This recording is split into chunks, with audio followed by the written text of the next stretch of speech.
welcome to the FreeBSD channel. I was about to do some work with my NAS server. I just booted and copied some files and copied back some files from NAS to the PC, and then I noticed there is a new update available. I generally do these updates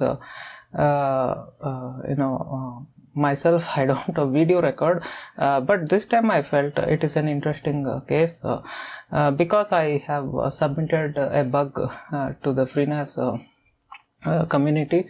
In case if you are a network admin, or in case if you use FreeNAS in your home or office or whatever it is, in case if you find any bugs, you can go ahead and file the same.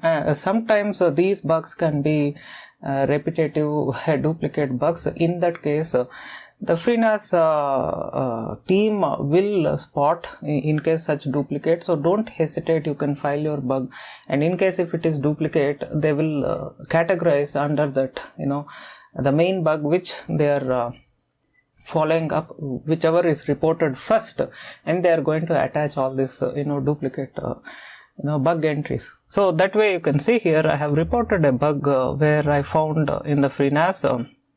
You can see here these are the screenshots. In one of the screenshots I captured here, you can see the not this one, you can see here if you see there the percentage of available pool space is reported wrongly. Okay, so this something can be cross-checked by directly accessing in the device. So SSH Kiran at 192.168.98. so this is my system, I mean this is my NAS, and this is where I can go, and I have written some scripts over there so that I can do some routine maintenance, or I can pull whatever metrics I want. As you can see, it has some of these scripts. I can even do some hard disk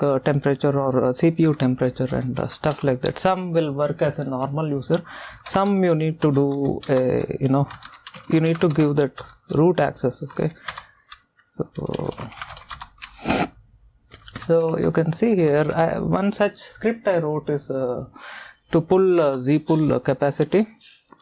You can see here zpool capacity, it contains this zpool list and zpool get all and grep capacity. So I'm still not an expert of doing ZFS via command line, so I have written some abstract scripts like this so that it makes my job easier. Okay, so this is the intent.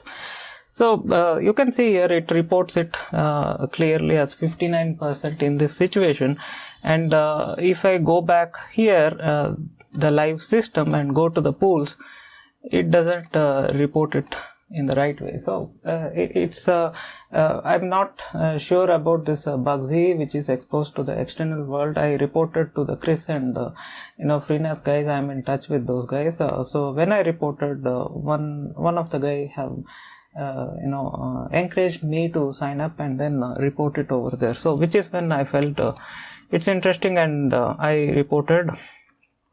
You can see here I just attached all the screenshots and the issue. So after some time, once it is reported, it is marked as duplicate, and you can see there the primary version of this bug which is followed is 76657 versus mine is the bug ID is 78393. so that's what it is. So if you are interested, you can go to this ID and then you can have a look. So we can just replace this ID with the same, and then we can see what they have done. So you can see here it is reported in 11.2-U2 and it has been fixed in this -U3 variant. Okay, so that's what. So coming back here, you can go to the dashboard and you can click this check for updates, and once you do the same, you can see that the new update is available, and you can see here it is currently base OS -11.2-U3. so that's what it is. So we can do an update, And if you go to the release notes, you can have a look of all the changes they have done, new things, whatever they have added, and also any bugs which are fixed. So I'm curious about whatever the bug I have reported. Since it is marked as duplicate, I need to check this primary bug ID rather than my bug ID. So this is what. So you can see here, if you do a search, it is been mentioned as it has been fixed. You can see one of the bugs is this fix pool free percentage in new UI actually. So this is what. So maybe I may send one thanks email, thanking email to the FreeNAS community. I mean FreeNAS guys in the company, because although I can't contribute anything in monetary stuff or something like that, maybe in this way I can at least do something back to them actually. Okay, so this is what. So you can see there are various bugs which are fixed, and I see often since it is a new UI, UI, I see there are certain inconsistencies, or there will be random delays of getting something refreshed or something like that. Okay, so this is quite often. Anyway, I'm going to do this fetch and install updates, and with that I think we are good to go. So it may prompt me to take a backup.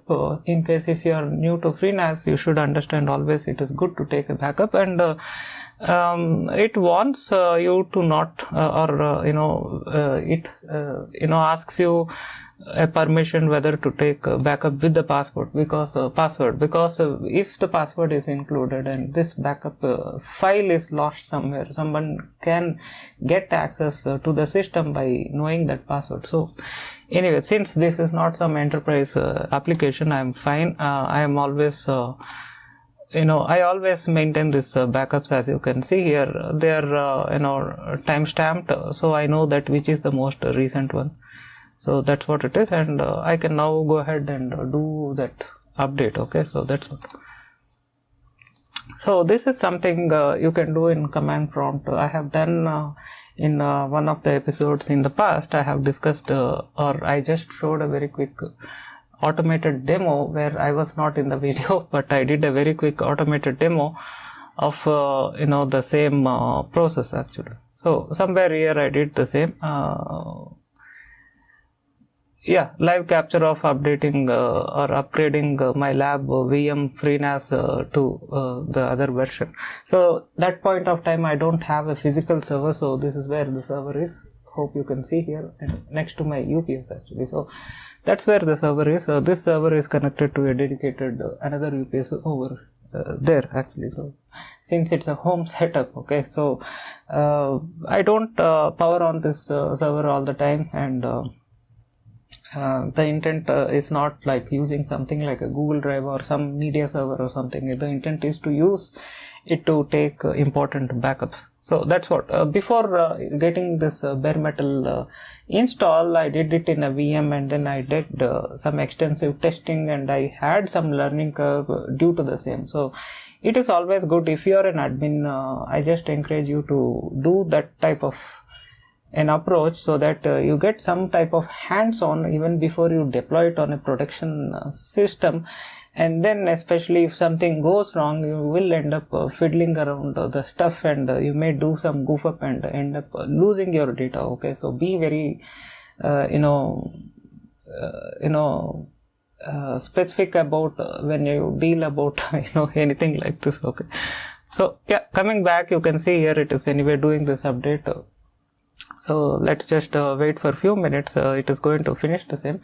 Maybe I can do some quick time lapse so that we can just quickly traverse the steps. Sometimes it may report errors I have seen in the past, but the recent FreeNAS is quite stable and it is quite consistent. Okay, so earlier I had issues when I was using this version. I had seen issues like it was inconsistent, and sometimes it may fail, and I need to redo and stuff like that, or sometimes I need to do via command line and stuff. Okay, so that is good. So I'm going to do a quick time lapse so that we don't waste any more time. Okay.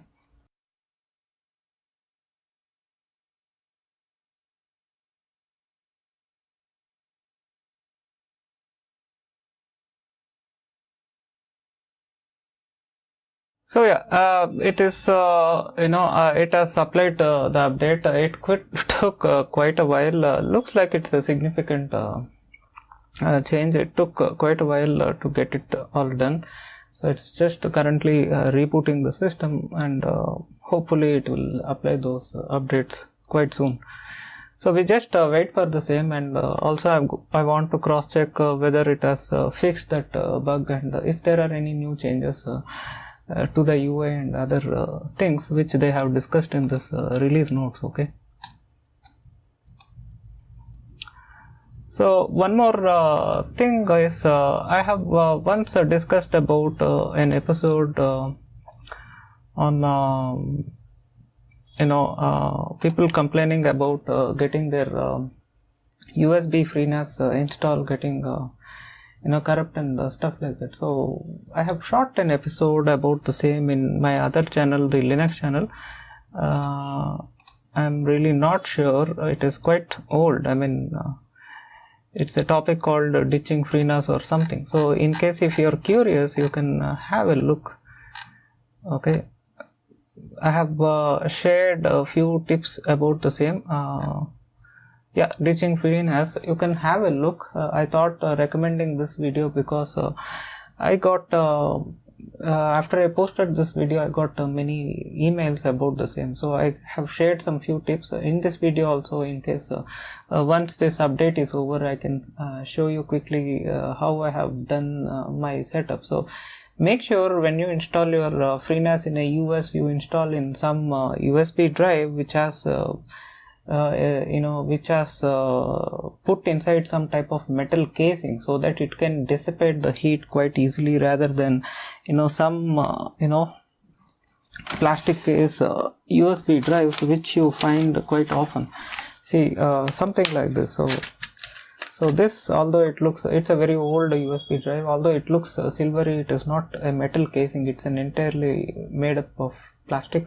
So try to avoid something like this, because it cannot dissipate heat properly. So you can get something which has that metal casing. So mine, I think I got SanDisk or Transcend something. It comes with some molded aluminum or something like that. So it is inside a metal casing. So it is quite efficient in terms of dissipating heat. Okay. As you know, these are not SSD drives. These are made up of cheap flash memory chips. Any USB drive is not going to be as durable as your SSD drive. So for continuous usage, okay, so occasional usage, it is fine to copy files or something like that. But if you are thinking about putting it for an application like this, it should be durable.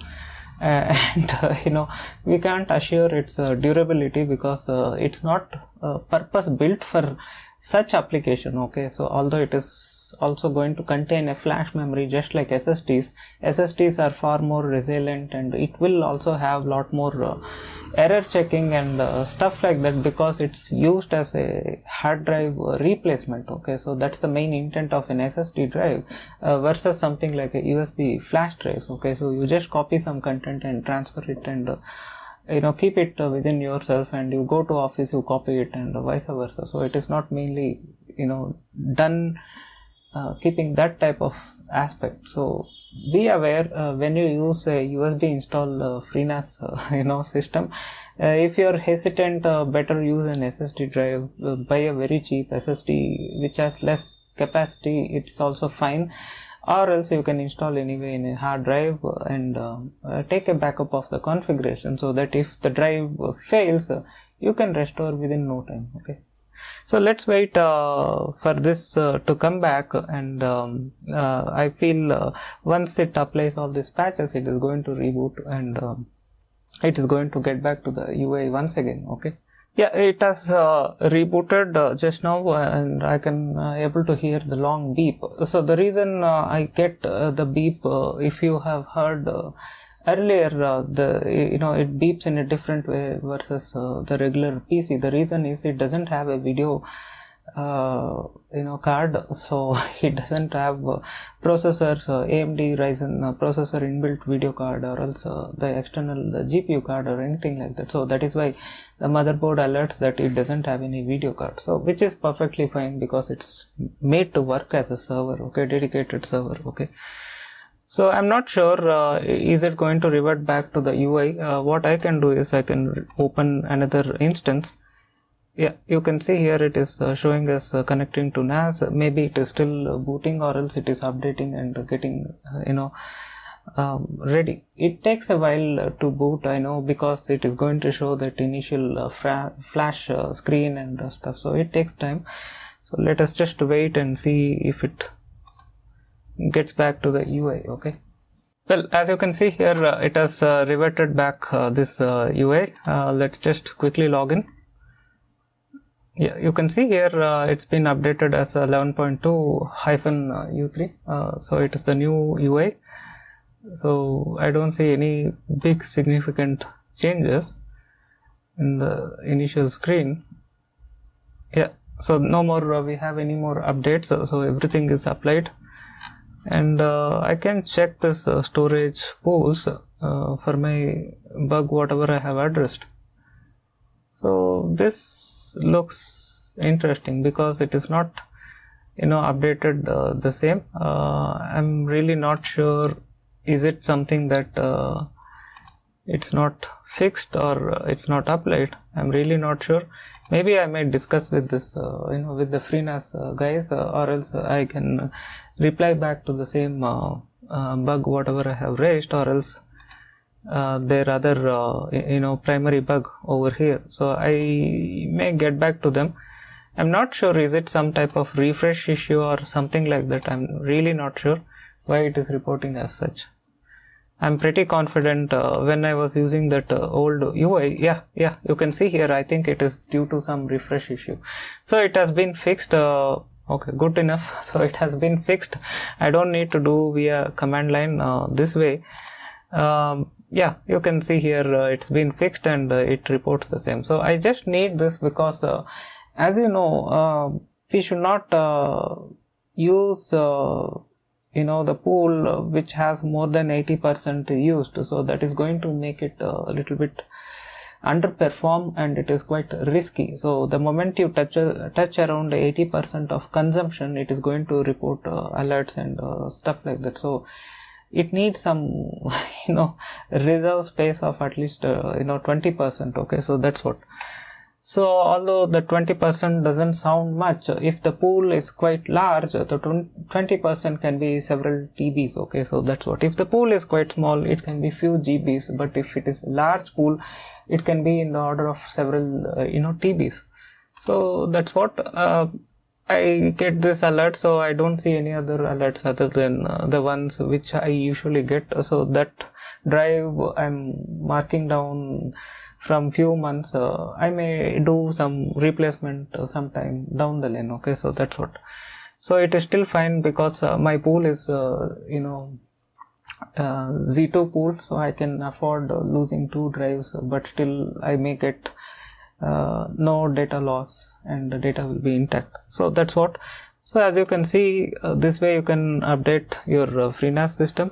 So before I wrap up, I would like to show quickly my FreeNAS build, so that in case if you are enthusiastic something to do by yourself, you can have a look and then you can get some type of inspiration. So that's all.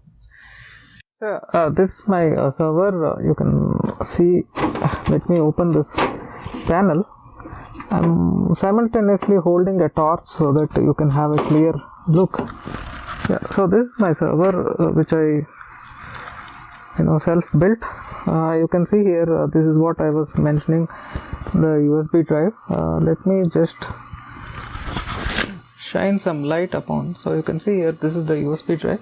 So this one is a Kingston. I'm sorry, it is not Transient or SanDisk, it's a Kingston, which comes with this metal body. So it can dissipate some heat, and it has been hooked to this motherboard internally.